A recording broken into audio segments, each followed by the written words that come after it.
Assalamualaikum warahmatullahi wabarakatuh.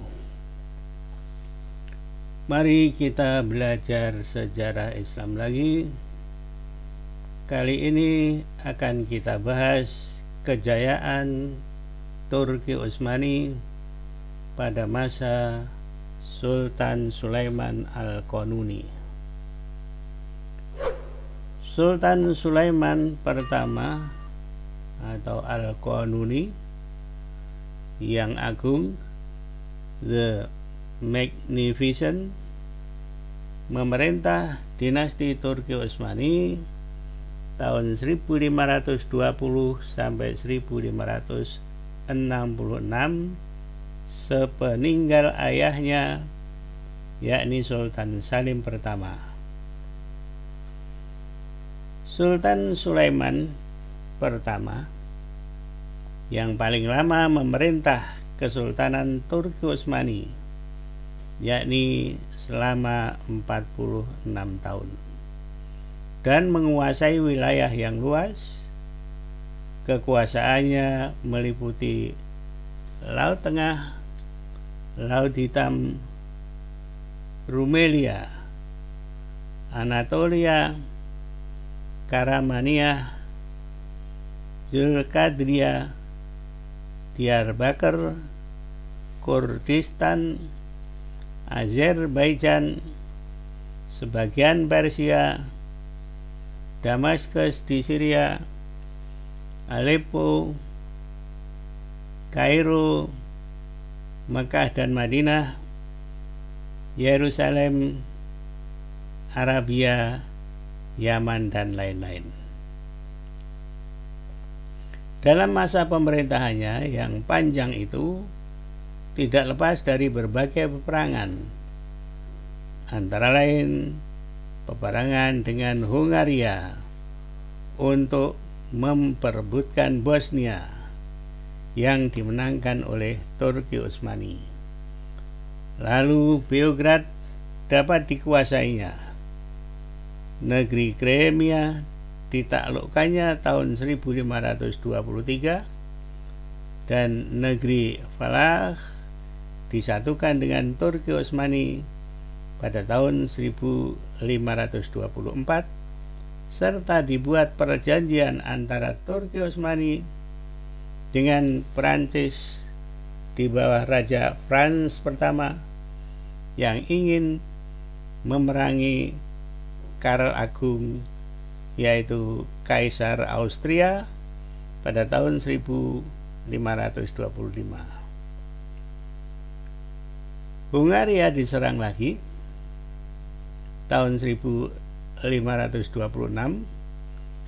karena negeri tersebut berkomplot dengan Karl Agung. Raja Hungaria itu terbunuh dan diangkatlah Johann Zabuli sebagai raja negeri tersebut oleh Turki Utsmani. Raja Austria Ferdinand mengaku lebih berhak atas Hungaria, maka Zabuli dirampas kekuasaannya. Turki Utsmani membalas tindakan Raja Austria tersebut sampai raja itu mundur lagi ke Austria. Pasukan Utsmani dapat mengepung kota Wina, yaitu sebagai ibu kota Austria, pada tahun 1532. Perselisihan kedua kekuatan tersebut berlanjut hingga terjadi kesepakatan damai yang berlangsung pada tahun 1547. Portugis yang telah membangun benteng-benteng di pantai Yaman dan Teluk Persia diperangi oleh Sulaiman Pasha, yaitu seorang gubernur Mesir atas perintah Sultan Sulaiman Al-Qanuni, sehingga kota Aden di Yaman itu dapat ditaklukkan. Sulaiman diberi gelar Al-Qanuni karena membuat undang-undang dan hukum Islam bagi Kesultanan Turki Utsmani agar tercipta ketertiban dan keamanan yang mantap di wilayah kekuasaannya yang luas tersebut. Di masanya, kebudayaan menjadi maju, yang merupakan perpaduan antara kebudayaan Islam, kebudayaan Turki, dan Eropa. Sulaiman sendiri adalah seorang penyair yang mendorong kemajuan bidang kesusastraan. Sulaiman membangun masjid-masjid, istana dengan arsitektur yang indah, karya Sinan Pasha, seorang arsitek kepala Turki Utsmani. Sultan juga merenovasi Ka'bah di Mekah, juga Masjid Kubah Sokhro di Yerusalem, Palestina, serta tembok kota tersebut, dan membangun rumah-rumah sakit, sekolah-sekolah, serta berbagai jembatan. Bunga tulip yang terkenal itu dibudidayakan secara besar-besaran dan dijadikan sebagai hadiah bagi penguasa yang bertamu ke istana kesultanan di Istanbul. Dan bunga yang indah itu diekspor pula ke negara Eropa. Sultan Sulaiman yang agung akhirnya wafat tatkala dalam memimpin peperangan melawan Hungaria yang dapat dimenangkannya pada tahun 1566. Dan Sulaiman Al-Qanuni diganti oleh putranya, yaitu Sultan Salim II, yang memerintah tahun 1566 sampai 1574. Mari kita lihat wilayah kekuasaan Turki Utsmani yang luas itu di bawah pemerintahan Sultan Sulaiman Al-Qanuni. Yang ada di sini wilayah Austria, ini Wina di sini. Kemudian ke sini Bosnia Herzegovina. Kemudian di sini sampai kepada Bulgaria. Kemudian di sini Laut Hitam. Kemudian di sini Krim. Kemudian di sini Diyarbakir, Azerbaijan ada juga di bawahnya.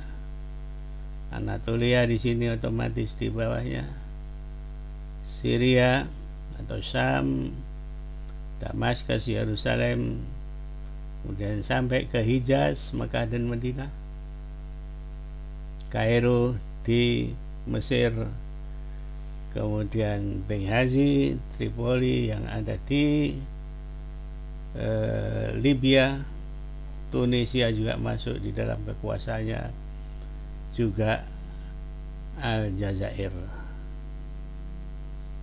Kita lihat gambar Sultan Sulaiman Al-Qanuni yang memerintah tahun 1520 sampai 1566.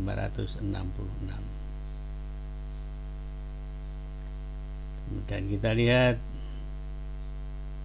yang ada di Istanbul. Di sana ada gereja Hagia Sophia.